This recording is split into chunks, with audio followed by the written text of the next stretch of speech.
cari uang itu sulit kalau nggak ngerti caranya. Cari uang itu sulit kalau nggak ngerti caranya. Ya, karena apa? Coba kita lihat, bandingin antara teman-teman kita yang sukses secara finansial dan yang nggak sukses secara finansial. Coba lihat cara mereka menghasilkan uang. Orang-orang yang sukses, lebih sukses menghasilkan uang, rata-rata mereka tahu caranya.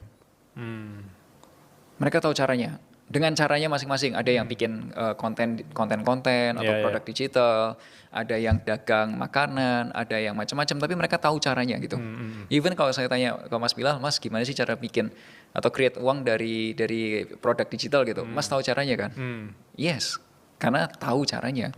Nah yang merasa sulit karena belum tahu caranya. Belum tahu caranya, Oke, so kalau kayak gitu, kalau belum tahu caranya, gimana biar supaya tahu caranya? Ya nanya sama yang sudah ngerti caranya, sesimpel itu aja kan. Kayak misal dulu waktu kita kecil, dikasih tahu 2 kali 5 sama dengan 10. Kita nggak ngerti kan 2 kali 5 berapa. Gimana cara tahu jawabannya? Ya tanya sama gurunya, karena gurunya udah tahu. Gitu. Sesimpel itu. Jadi statementnya dibenerin dulu. Cari uang itu sulit, itu bukan titik, koma. Kalau nggak ngerti caranya. Nah tugasnya sekarang kita cari tahu caranya. Gitu. Nah kalau cari uang sendiri, penghasilan itu tuh kalau saya pelajarin lebih dalam lagi, dari mana sih sumber penghasilan kita gitu. Benar. Itu tuh saya lihat ada 3 nih. Nah 3 ini adalah gini. 1, kitanya yang kerja. Itu active income. Kalau boleh digambarin itu kayak kasir Indomaret. Jadi ya dia yang kerja, dia yang melayani customer gitu. Itu kitanya yang kerja. Itu active income.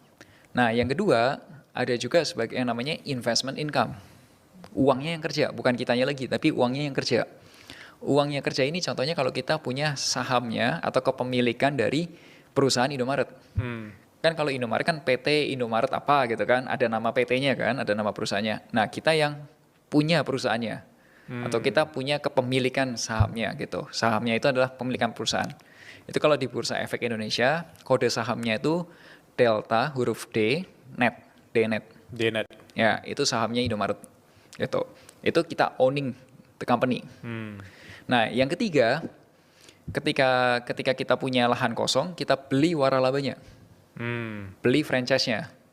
Nah, kalau kita beli franchise-nya, itu namanya passive income, karena asetnya yang kerja buat kita. Benar.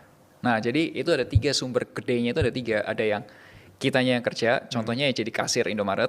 Yang kedua kita owning the company, kita punya sahamnya, kita beli sahamnya. Yang ketiga kita punya waralabanya. Nah namanya passive